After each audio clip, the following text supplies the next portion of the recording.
Hi there, welcome to this Regional Community Childcare Development Fund training video, Positive Behaviour Support in Early Childhood. This video is Phase 3, Module 2. During this video we're going to be talking about additional supports for Tier 2 and Tier 3, specifically social skills instruction, teaching children social skills for friendships and problem solving, and also we'll talk about an individualised strategy called Stay, Play and Talk. Firstly, I would like to acknowledge the great resources that we have been able to access on the internet to make this training video. Wherever it is needed, we have added the websites that you can go to access further resources. Starting with this, links to the National Quality Standard Framework. This particular training video links to Quality Area 5 and Quality Area 6.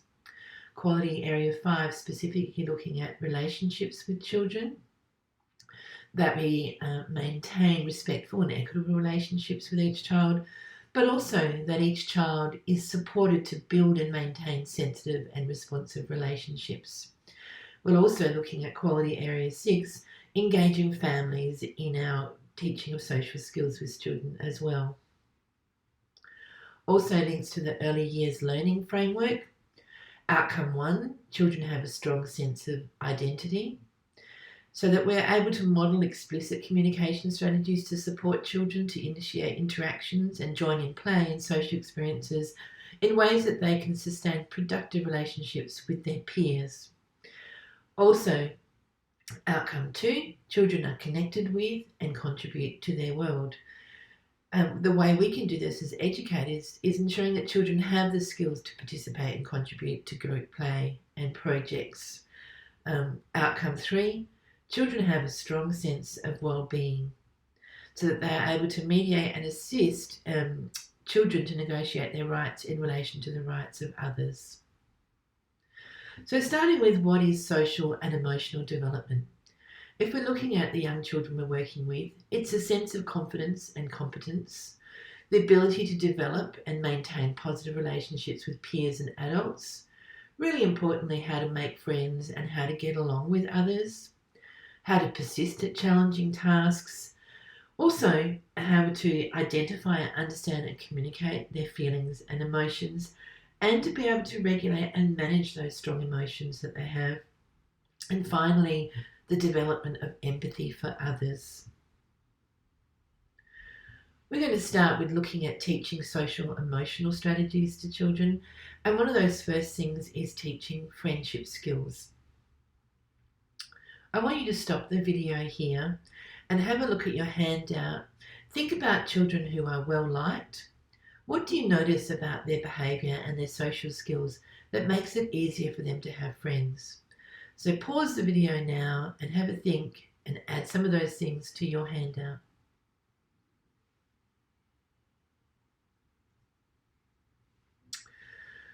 Welcome back. So now we're going to look at how we teach friendship skills. And this is a 6-step process. On this page we also have the link, which is on your handout as well, to some great resources from the National Centre for the Pyramid Model Interventions, which has the skills that we're going to talk about as a visual poster. So step 1, we describe the skill, maybe show a poster of the skill. Step 2, demonstrate the skill the right way with an adult. Show them exactly what it looks like.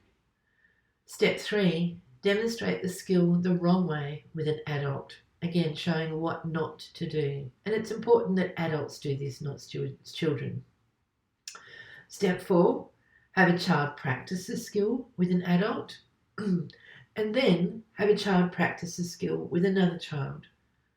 Finally, providing lots of positive specific behaviour feedback and support for children who are attempting and successfully using the skill. On the following pages, we're going to look at some of the posters from the National Centre Pyramid Model Intervention for teaching social skills and friendship skills. The first one, how to get your friends' attention. A 4-step process where you teach children to 1, look at your friend, make eye contact, say your friend's name, Use gentle hands to touch your friend on the shoulder or arm if she isn't looking at you. And the final step, if that doesn't work the first time, keep trying. The next one, how to share or give toys. So giving children the idea that one way you can get the friend to play with you is to share your toys with them. And here again, a 4-step process on how to share your toys with your friend. Get their attention, hold out the toy, say here, and put the toy in his or her hand. The next one, how to share or request toys. If your friend is playing with a toy and you ask him to give you a toy, this is how you go about it. Again, starting with getting your friend's attention, holding out your hand and saying, can I play with that today? The next one, and a really important skill for friendship development, is how to be a play organizer or provide a play idea. And again, a 3-step process here, starting with getting your friend's attention, tell him what to do with the toy and say, wow, let's make a painting or let's play with the blocks. To be a play organizer, it's not necessary to give them a toy first. It might be, oh, let's put your block on top, or let's go outside and play in the sand together. And the one here, how to give a compliment. Again, starting with get your friend's attention, say nice things like, oh, good job, or I like your painting, I like the way you're using those colours today, and then give them a thumbs up or a high five. In this slide now, we're going to show an example video of 2 teachers demonstrating the process for teaching social skills. Well, remember how we talked about that for our social skill that we're doing share request, right? Which means you're asking a friend. But what do we have to do before we ask them? Tap on them on the shoulder. Right. Like, listen, tap that block, please. You have to tap them, look at them, and get their attention, right? Okay. All right. Okay. So, you know what? Let's see if maybe Miss Tammy can come over and figure out how she would get a superstar.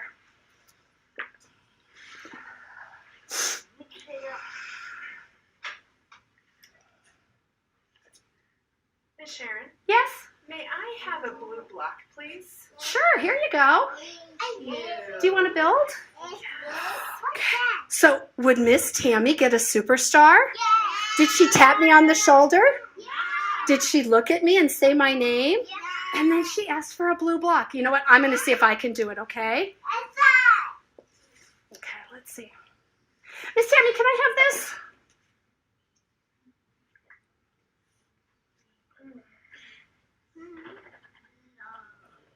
Oh, I said, Miss Tammy, can I have this?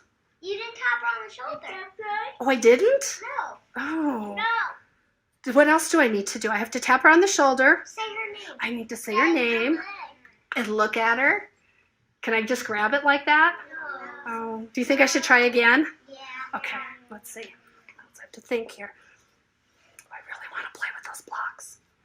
Miss Tammy, can I have a red block? Here. Thank you. Was that better? Yeah. Yay! Would I get a superstar? Yeah. Good deal. Yeah. Okay.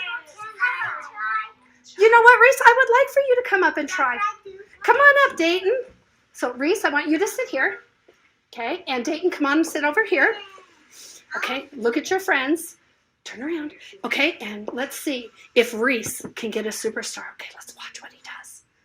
Okay. Remember what to do, Reese? Okay, go for it.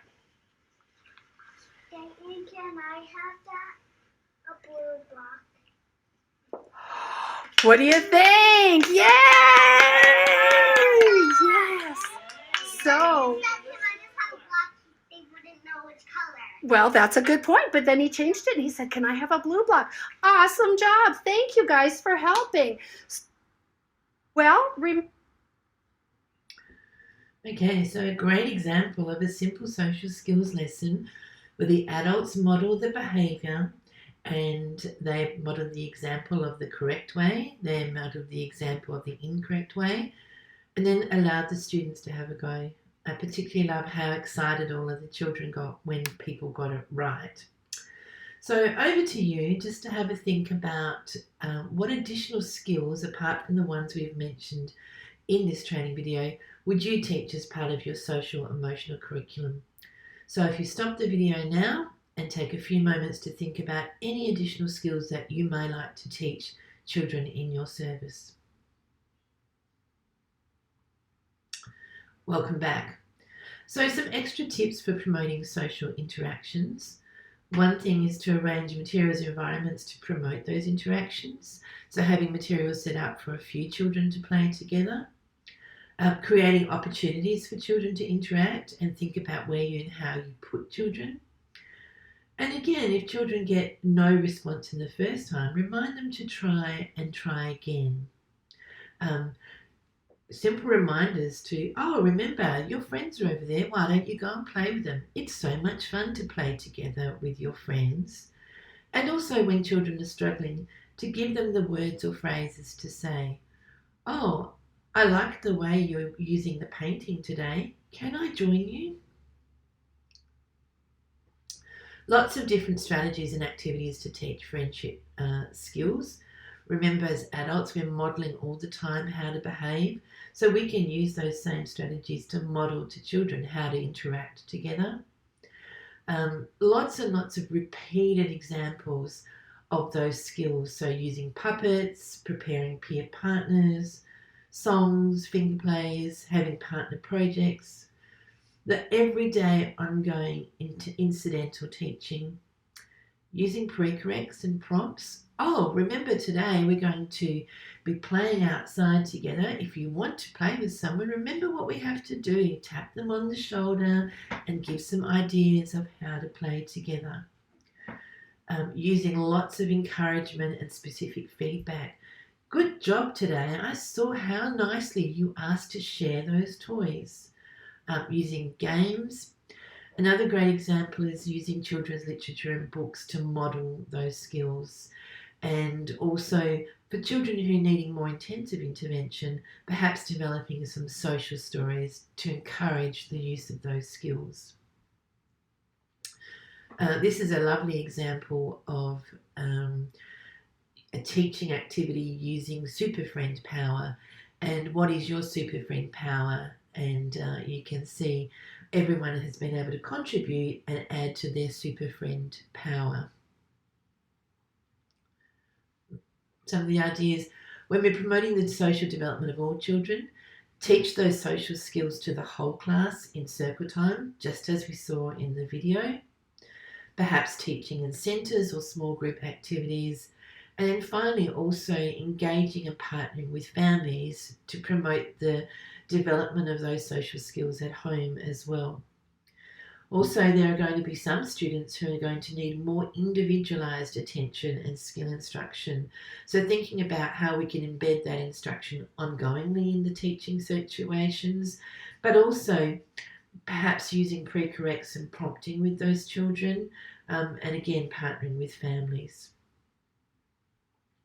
When we are individualising instructions, we want to really think about the student and the skills that they are struggling with and that we want to build fluency with. So we want to provide them with individualised supports and adaptations, and also in the routines and planned activities have lots of opportunities to continue to teach and use the language with those students, because what we want to do is drive up the number of learning opportunities and the number of times that they get to practice those skills and also get positive feedback on those skills. We talked before about social stories, and here is an example of a social story. Perhaps an individual student who's struggling with these skills, we could have their picture on that page and we could read them this story before they start the activities. If I want to join in play, I need to join nicely or ask to play with my friend's toys. I can say, can I play with that toy, or can I play with you? And give children opportunity to read those stories, but also practice with you before they work with children. The next social emotional teaching strategy we're going to look at is problem solving. Problem solving is a really important skill to teach children and also to build their fluency through practice. Often children come from family situations where they may not have learnt those problem solving skills, or they have adults who unintentionally try to help by problem solving for them. So we want to give them the opportunity to think about problems, think about solutions and how to solve them, and also experience success with that. So again, the National Centre for Pyramid Model Interventions has a fantastic resource with a 4-step problem-solving process, and the link for that is on your handout as well to get those visual posters to go with it. So first of all, we're going to teach children to think about, what is my problem? Secondly, think of some possible solutions. Third, with those solutions, think about what would happen if I chose this. Would it be fair? Would it be safe? And how would everyone feel? And then step 4, give it a go.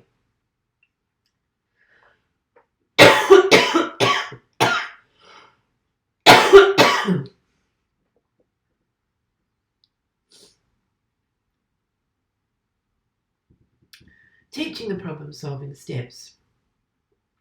We can teach the children steps by using role play during circle time.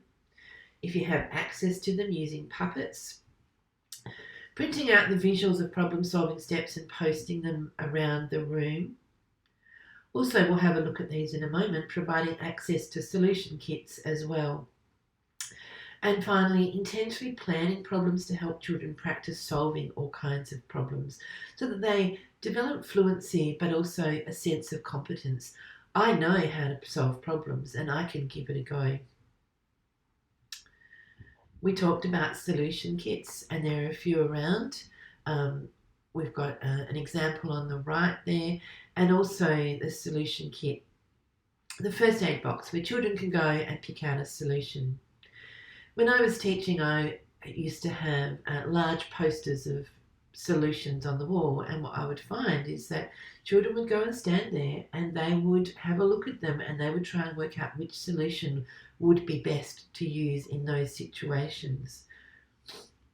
This is the solution kit that I talked about.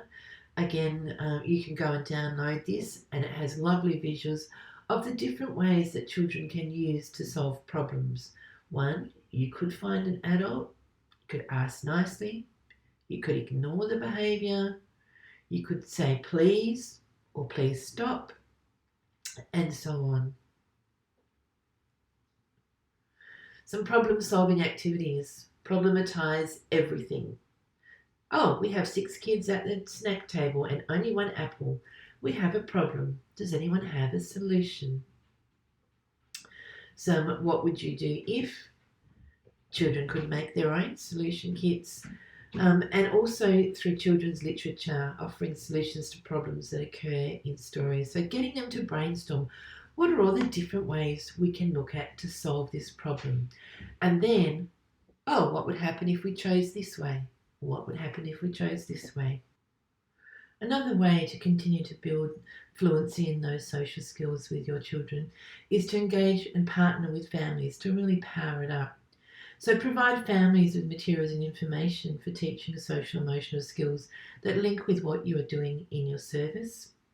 Host events in the classroom where families can see and learn how to teach the steps to social emotional skills. Sending simple homework assignments home, and also partnering with families of children who need individualised skill building and targeting of social emotional skills. Some great resources, the backpack series that you can print out and send home to your families on how to teach children, and there's a whole series of them if you click on the website link. And here's an example of a family fun night on how to be a super friend. Doesn't necessarily have to be a night, it could be a breakfast or a lunch where families come in and they read the books on how to be a super friend. In this one, they made super friend finger puppets and also capes to, again, assist with developing those skills. So I'm going to get you to pause the video here and have a brainstorm around ways that you could engage your family in teaching social skills with your children. Welcome back.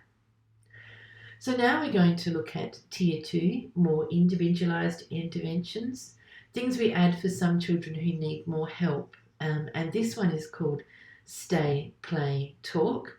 And it's actually a well-researched and evidence-based strategy for building skills using peer buddies with children who need more intensive intervention. Stay, Play, Talk is a 3-step process where we teach peer buddies to interact with students who need individualised assistance.